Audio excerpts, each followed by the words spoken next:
يقول: هل كانت الدولة العثمانية على حق؟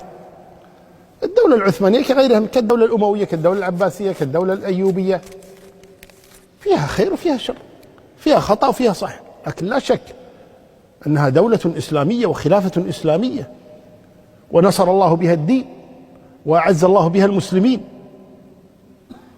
وتوجد أخطاء، وكان في بعض الحكام التصوف كما كان في الدولة العباسية الاعتزال، قول بخلق القرآن، كالمأمون والواثق والمعتصم. وهناك بعض الولاة كانوا فيهم شيء من الفسق، سواء في الدولة الأموية أو في الدولة العباسية أو في دولة الأندلس أو في المماليك.